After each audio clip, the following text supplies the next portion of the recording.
여러분 안녕하십니까. 1월 29일 금요일 새벽이 되었습니다. 전은식입니다.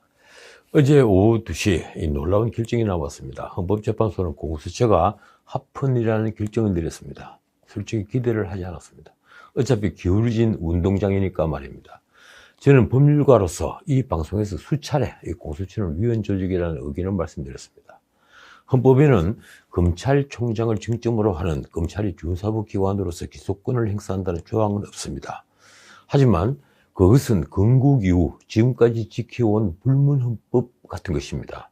그래서 검찰이 옥상옥으로 만든 공수처는 기소권을 이원화하면서 권력의 입맛대로 행사할 수 있는 여지를 만들기 때문에 기본권을 침해하고 이 민주주의의 대원칙인 권력 분립에도 위배된다는 게 제 생각입니다. 공수처를 만든 건 검찰이 정치적 중립이 흔들려 자의적이 된다는 전제가 깔려 있습니다. 그렇다면 검찰이 정치적 중립을 더 보장하는 쪽으로 가야 했습니다. 만약 공수처가 중립을 지키지 못하면 어떻게 되는 건가요? 그런데 오늘 제 생각과 정반대의 결정이 나왔습니다. 재판관 9명 중에 합헌 의견이 5명, 위헌 의견이 3명, 각하 의견 1명입니다. 그러니까 현재 구성원 성향 그대로입니다. 솔직히 저는 현재야말로 정치적 결정을 내린 전력이 있다고 생각합니다. 예컨대 박근혜 전 대통령 탄핵 결정은 헌법재판관이 국회의 탄핵소추안을 정리해달라는 명분으로 변경 요구까지 했습니다. 탄핵소추안은 국회 특별의결을 거치기 때문에 형사재판의 공소장 변경처럼 소추단이 임의로 고칠 수 없는데도 말입니다. 그런데도 저는 일치로 파면 결정을 내렸죠. 과거 군 가산점 결정 때는 대부분의 남성이 군에 가고 병력의 의무는 신성한 의무라는 논리로 위헌 결정을 내렸습니다. 그렇다면 미국처럼 군 가산점을 듬뿍 주는 나라는 반민주 국가입니까? 김영삼 정부 당시 5.18 특별법은 형법의 대원칙인 소급표 금지 원칙을 파괴하는 법률인데도 합헌 4명, 위헌 5명으로 합헌 결정을 했습니다. 저는 제 책 자유의식들에서 이를 사법구됐다라고 썼습니다. 헌법을 지키는 최고의 보루인 헌법재판소가 재판관의 이념에 따라 헌법을 파괴하는 결정을 해온 것입니다. 이번 공수처 합헌 결정도 뒷날 비판의 대상이 될 것이라고 저는 확실합니다. 어제 헌재의 결정문에 이런 말이 있더군요. 공수처 설치 목적은 검찰의 기소 독점주의 및 기소 편의주의에 대한 제도적 견제 장치를 마련하는 데 있다.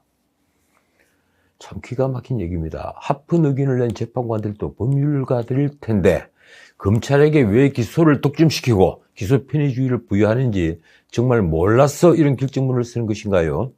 어제 또 하나 눈길을 끄는 판결이 있었습니다. 이 서울중앙지법에서 조국 아들에게 가짜 인턴 증명서를 작성해 연세대 고려대 두 대학원 입시 업무를 방해한 혐의로 최강욱이 1심에서 징역 8개월에 집행유예 2년을 선고받았습니다. 이 판결이 그대로 확정되면 최강욱은 의원직을 상실합니다. 판결에 따르면 최강욱은 조국 부부의 부탁을 받고 그 아들이 2017년 인턴 활동을 했다는 허위 증명서를 작성해 주었습니다. 재판부는 조국 아들은 사무실에 몇 차례 들러 번역 의무 등을 한 데 불과해 확인서 내용은 허위라고 했습니다. 또 피고인은 진지한 반성과 같은 유리한 양형 요소가 없다고도 했습니다. 사실 유죄 판결은 정경심이 이미 징역 4년을 선고받음으로써 어느 정도 예견되었습니다. 정경심 판결문에서 최강욱이 작성해준 인턴 증명서가 허위라고 판단되었기 때문입니다.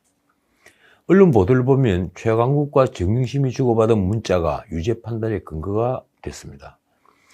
또 인턴하는 학생을 본 적이 없다는 사무실 직원들의 증언과 최강욱과 함께 일한 변호사가 조국 아들로 추정되는 인물을 2번 봤다고 증언한 것도 유죄 판단의 근거가 됐습니다.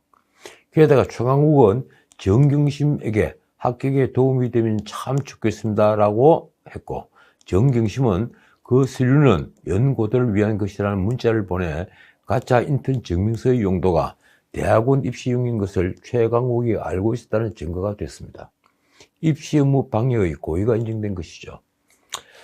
자, 이 사실 오늘은 영화 이야기로 시작할까 했습니다. 이 버킷리스트라는 영화입니다. 2007년 작품인데 모건 프리먼과 잭 니콜슨이 주연한 영화입니다. 보신 분들 많이 계시겠죠. 죽기 전에 꼭 해보고 싶은 것들을 적은 리스트를 버킷리스트라고 합니다. 병문을 15개나 소유한 잭 니콜슨과 정비사 모건 프리먼은 앞만 보고 달려온 노인들인데 둘 다 말기암 환자로 병실에서 우연히 만납니다. 잭 니콜슨의 삶이 6개월 남았다는 걸 곁에서 들은 모건 프리먼은 어릴 때 역사 교수가 가르친 인생의 목표를 적으라는 말을 상기하며 버킷리스트를 적습니다.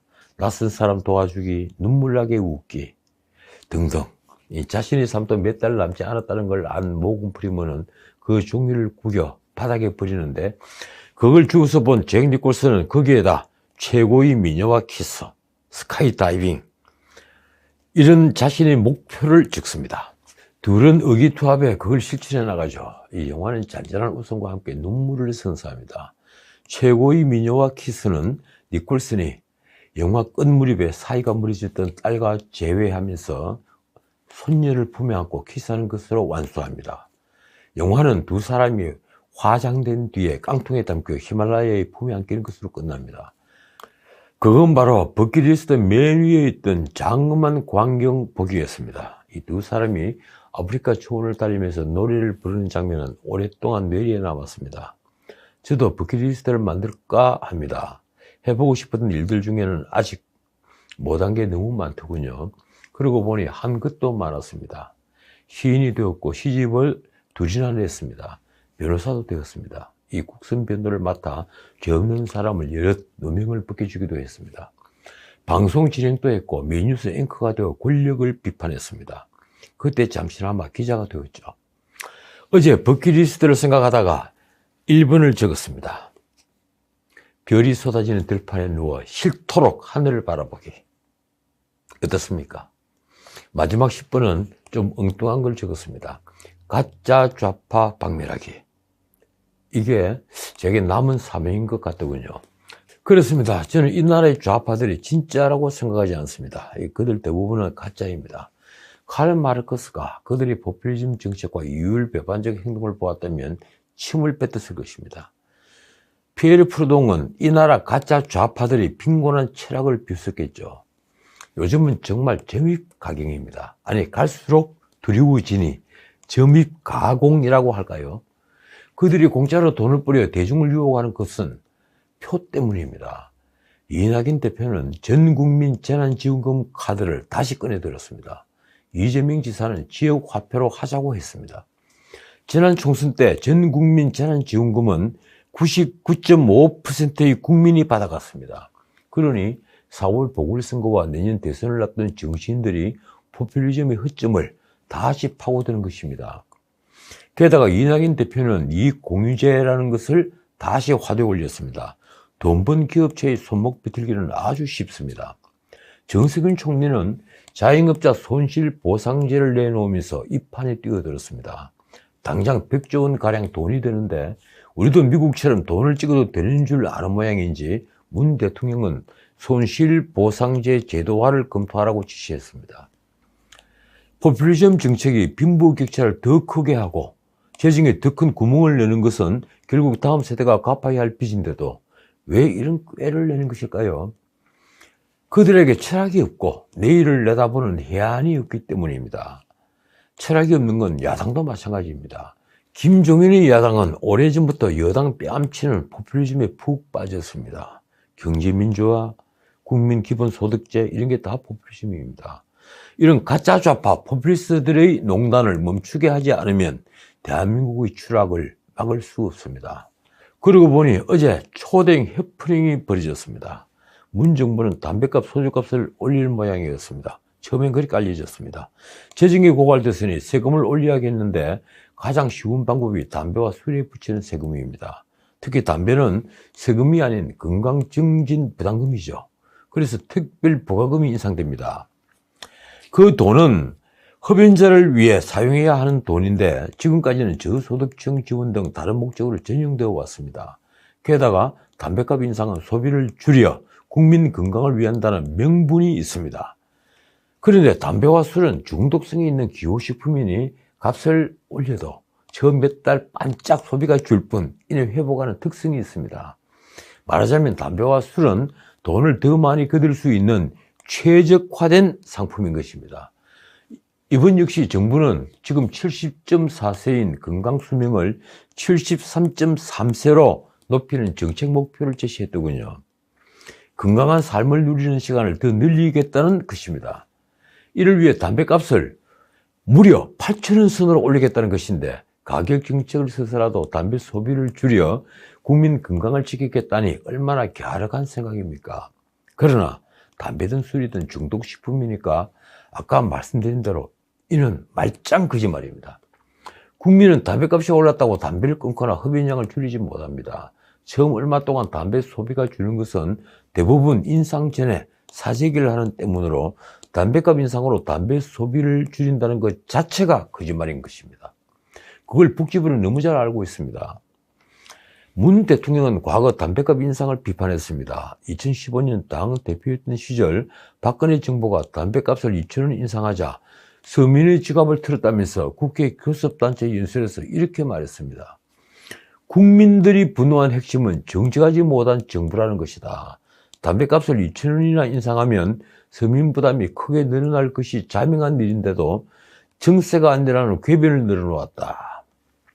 문 대통령은 2017년 대담 집에서도 이렇게 말합니다. 담배는 우리 서민들이 시름과 애환을 달래주는 도구이기도 한데 그것을 박근혜 정권이 빼앗아갔다. 지금은 생각이 바뀐 겁니까? 담배는 건국 이후에 한동안 국가 수입의 절반을 감당했습니다. 그때는 담배를 독점한 전매청이 정부의 돈줄이었습니다. 그런데 국민소득 3만 달러가 된 지금도 담배로 국가 재정을 충당하려는 생각을 한다면 그게 말이 되는 것인가요? 담배값을 정부 뜻대로 8,000원 정도 올리면 적어도 1년에 7, 8조 원은 정부 수입이 늘 것입니다. 담배값을 올릴 때 정부가 늘 하는 말이 또 있죠. OECD 핑계를 대는 겁니다. 이번에도 마찬가지입니다. OECD 평균 담배값은 7.36달러이니 담배값을 올려도 된다는 거죠. 정부가 흡연율을 낮추는 목표를 제시하는 것도 전혀 바뀌지 않았습니다. 이번에도 성인 남성 흡연율을 2018년 기준 36.7%에서 2030년 25%로, 그리고 성인 여성의 흡연율을 7.5%에서 4.0%로 떨어뜨리겠다는 목표를 제시했습니다. 전부 다 거짓말입니다.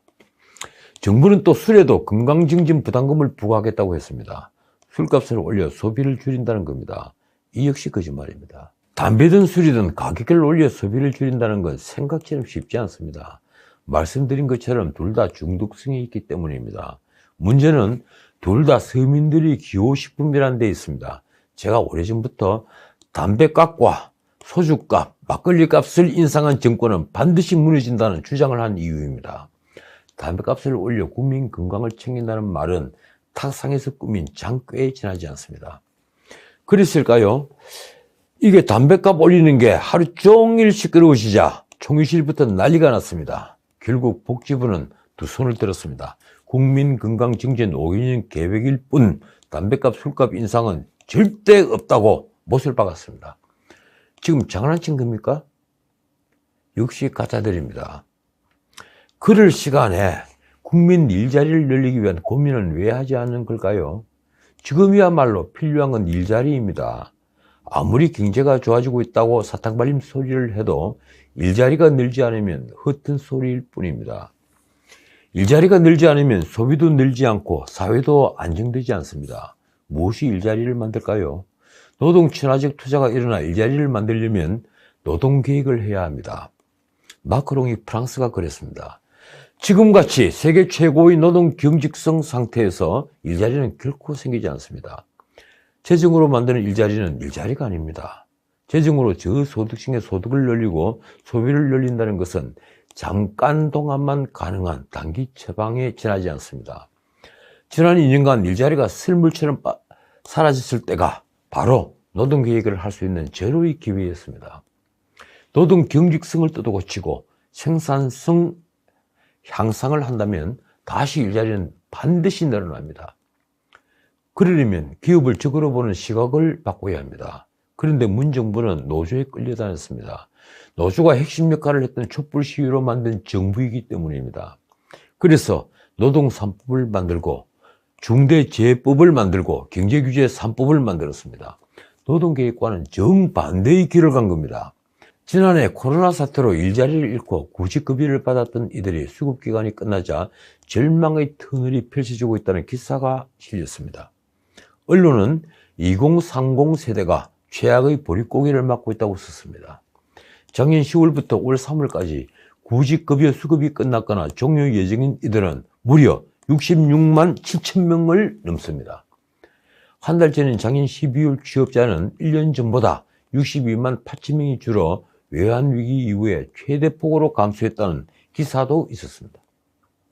지금 청년 실업률은 9%인데 확장 실업률은 무려 25%를 넘습니다. 여기에는 쉬었다고 응답한 청년들 숫자는 포함되지 않는데 일자리가 없어 그냥 쉬는 청년 숫자는 42만 명이나 됩니다. 근로자가 무급휴직하면 정부가 고용유지 지원금이라는 걸 주는데 이 휴직자도 취업자에는 포함됩니다. 이 숫자가 무려 83만 7천 명이나 됩니다. 이러니 진짜 실업률은 얼마인지 짐작조차 못할 지경입니다. 작년 세금으로 만든 일자리는 95만 개입니다. 대부분 노인들 알바생 일자리죠. 세금으로 고용 통계를 분식한 것입니다. 세금으로 만든 노인 일자리로 고용 참사를 가려온 것이죠. 그리고도 OECD에서 경제를 가장 선방한 나라라고 자화자찬을 하니 기가 막힐 뿐입니다. 홍남기 장관은 1분기에 공공일자리 83만 개를 만든다고 자랑스럽게 말했는데 언제까지 이런 분식으로 버틸 수 있다고 생각하는 걸까요? 한 문제만 더 짚겠습니다. 지난 방송에서 말씀드린 브루킹스 연구소 박정연 석좌가 국무부 동아시아 태평양국 부차관보로 발탁되었습니다. 대북 정책 업무를 전담하는 자리죠. 이로써 토니 블링컨 국무장관, 웬디 시먼 부장관, 성김 국무부 동아시아 태평양 차관보 대행, 그리고 박정연 부차관보로 이어지는 대북 강경 라인업이 완성됐습니다. 박정연 미국명으로 정박 부차관보는 CIA와 국가정보국, 그러니까 DNI에서 북한 담당 선임 분석관으로 일한 북한 전문가입니다. 바이든 정부가 출범한 지 일주일이 되지 않아 이런 강경 라인을 짠 것은 트럼프 정부의 대북 정책이 철저히 실패했고 무너진 한미일 안보 공조로 인해 위험도 그만큼 커졌다는 것을 바이든 정부가 잘 알기 때문입니다. 이런 판에 문 대통령이 26일 중국 요청으로 시진핑과 40분간 통화했습니다.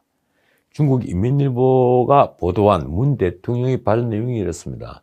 시진핑 주석의 견고한 지도 아래 중국이 방역에서 성공을 거두고 전 세계 주요 국가 가운데 유일하게 벌써 성장한 국가가 됐다. 왜 문 대통령은 시진핑 앞에서 이렇게 작아지는 걸까요? 그래도 이 정도는 의례적인 인사라고 합시다. 그 뒤에 나온 말이 이렇습니다. 중국 공산당 창립 100주년을 진심으로 축하한다. 그는 이런 말도 했습니다. 중국의 국제 지위와 영향력이 날로 커지고 있으며 두 번째 100년의 분투라는 목표 실현을 향해 중요한 발걸음을 내디뎠다. 화들짝 놀랄 뉴스입니다. 우리가 중국과 동맹관계라도 된 것인가요? 자유민주주의 국가의 대통령이 과거 적국인 중국의 사실상 유일 정당인 공산당 창당 기념일을 6개월 앞두고 진심으로 축하한다고 한 것도 모자라 두 번째 100년까지 성공을 기원한 것입니다. 그 중국은 지금도 북한이 혈맹이라면서 든든한 뒷배를 자처하고 있습니다.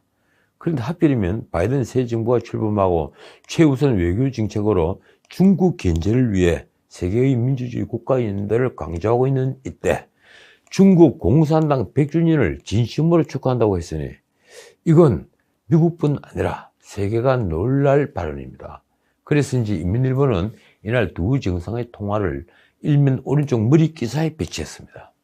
전례 없는 일이죠. 신화통신과 CCTV 등도 비중 있게 보도한 것은 너무 당연한 일입니다. 그런데 청와대가 공개한 시진핑이 했다는 말, 예컨대 남북대화, 북미대화 지지라든가 시진핑 조기 방한 승사 등의 발언은 일절 보도하지 않았습니다. 이번 통화는 중국 측이 먼저 요청했다는데 청와대는 양국이 협의한 것이라고 했으니 이건 또 무슨 이유인가요? 어제 조선일보 일면 헤드라인이 이렇습니다. 반중 동맹 깨는 중, 한국부터 흔들었다. 그러고 보니 바이든은 이웃인 캐나다, 멕시코 정상과 먼저 통화한 뒤에 영국, 프랑스, 독일 정상과 통화하고 그 다음으로 러시아 그리고 일본 스가 요시히데와 통화를 했습니다. 바이든은 문 대통령을 잊은 것일까요? 아마 중국도 망외의 소득이었을 겁니다. 언론에 나온 홍콩 사우스 차이나 모닝포스트의 분석이 놀랍습니다. 한국을 민주국가들이 반중연합에 끌어들이려는 바이든 미 행정부의 계획을 좌절시키려는 중국의 매력 공세다. 일이 커지자 청와대가 수습에 나섰습니다. 이 청와대는 두 정상의 통화의 의미를 축소하려고 안간힘을 썼습니다. 청와대는 통화 직후 짧은 서면 브리핑 자료만 냈다가 중국이 대대적으로 보도를 하는 바람에 뒤늦게 내용을 추가 공개했습니다. 그러면서도 문 대통령이 한 말인 공산당 100주년 축하 등은 속 뺐습니다. 어제는 정의용 외교장관이 또 총대를 메고 나섰더군요. 우리 외교의 근간은 한미동맹이다. 맞는 말이죠. 그렇다면 미국이 요구하는 쿼드에 들어가는 것입니까? 미국의 생각대로 대북 제재와 압박에 동참하고 북한이 변화를 요구하는 건가요? 아니면 바이든에게 미북 대화와 함께 남북 대화를 구걸하는 비참한 약소국으로 계속 남는 것인가요? 분명한 것은 문 정부는 말만 한미 동맹을 강화한다고 하지 바이든이 대북 강경론에는 멀찌감치 떨어져 있다는 사실입니다. 문 대통령은 오히려 싱가포르 회담에서 벌였던 김정은이 비핵화 사기쇼에 미련을 버리지 못하고 있습니다. 그는 싱가포르 회담이 비핵화 사기가 아니며 엄청난 성과를 보고 있는 거죠. 그래서 바이든 정부가 대북 제재와 압박을 유지하는 데 동조하는 걸 망설이는 것입니다. 한미 간의 마찰은 불가피해졌고 한미 동맹도 골격이 흔들릴 수밖에 없게 됐습니다. 국무장관이 취임한 직후 블링컨이 캐나다, 일본, 한국 외교장관들과 통화를 했는데 한미 양국의 발표 내용조차 달랐습니다.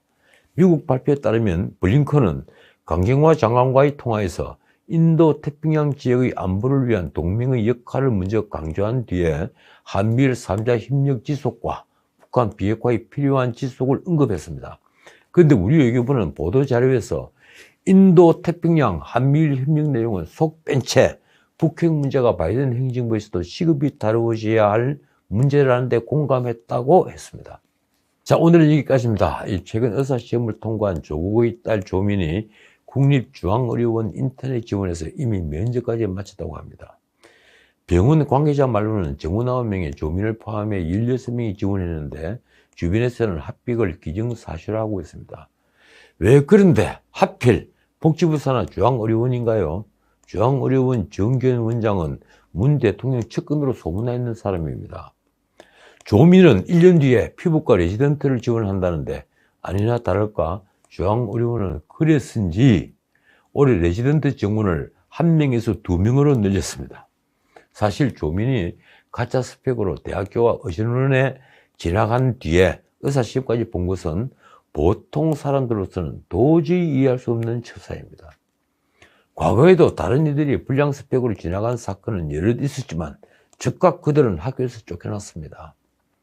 이거야말로 공정의 문제이기 때문입니다. 그런데 부산대와 고려대는 아무런 말이 없습니다. 그들이 다 가짜들이기 때문입니다. 지금까지 전은식이었습니다.